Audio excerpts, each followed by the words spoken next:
Hello, I'm John Persinos, Managing Director of Personal Finance and its parent website, Investing Daily. The latest issue of Personal Finance, dated September 25, is in the mail to you and posted online. Here are the highlights of the specific actionable investment advice that you'll find in your newsletter. The stock market is entering a mature phase. As the old phrase goes, we're in the seventh inning of a nine-inning ball game.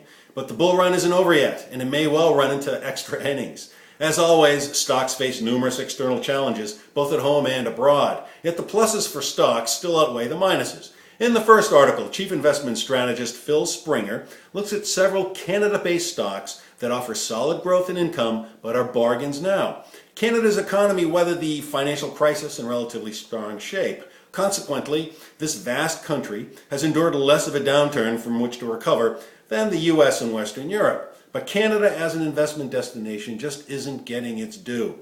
Phil's recommendations allow you to take advantage of plays on the Great White North that are now intrinsically strong but undervalued. In the second article, Igor Greenwald spotlights master limited partnerships, MLPs, that aren't in energy, but they're still delivering electric returns. Casinos and amusement parks, fertilizer makers, and the cream of private equity. All these things have exactly one thing in common. They've all been structured into MLPs, which have become synonymous with the energy industry.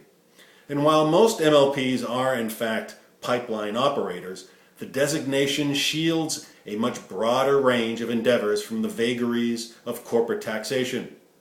Igor looks at the best non-energy MLPs now.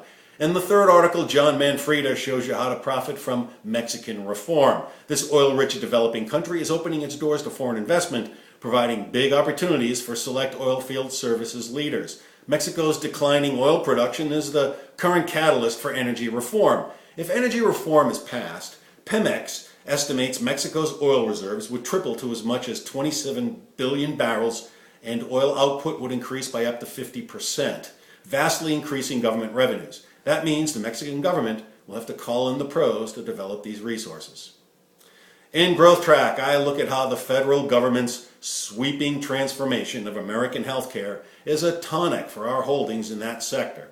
Whether you think it's sound social policy or socialism run amok, the Patient Protection and Affordable Care Act, aka Obamacare, will nonetheless expand coverage to an estimated 32 million Americans, thereby boosting the healthcare sector in general and its best positioned players in particular. Obamacare is the law of the land, and dispassionate investors who are wise enough to put aside personal politics can make big profits from its implementation. I look at the growth portfolio healthcare picks that will benefit the most, as well as my best buy for this issue. In Income Report, David Dittman looks at Verizon's big deal. The number 2 telecom company in the US is on the verge of total control of the number 1 wireless service provider. David looks at the ramifications for investors. He also discusses his best buy from the income portfolio for this issue. In Fund Focus, Jim Fink reveals the facts about factor funds. Traditional index funds are based on market cap weighted indexes like the S&P 500. Critics of this strategy point out that it requires you to overweight stocks that have gone up in price, hence the emergence of stock indexes weighted by fundamental factors such as book value, earnings, return on equity, and dividends plus share buybacks. Jim highlights 7 of his favorite high-quality factor-based funds, all exchange-traded funds, ETFs, except for one mutual fund. And in On the Money, I explain how your real estate agent isn't always working for you, and I show you how to fight back. The spectacular collapse of the housing market during the Great Recession of 2008-2009 was a deeply troubling time for homeowners. Now home prices are rising again, and real estate agents are reporting booming business. However, you might be surprised to know the truth about the common practices of these newly energized realtors. What really motivates real estate agents? I give you the unvarnished truth. It's all in your latest issue of Personal Finance, now in the mail and posted online. I'm John Persinos, Managing Director, wishing you many happy returns and reminding you to keep posting your feedback and comments, because our number 1 goal is to help you build wealth.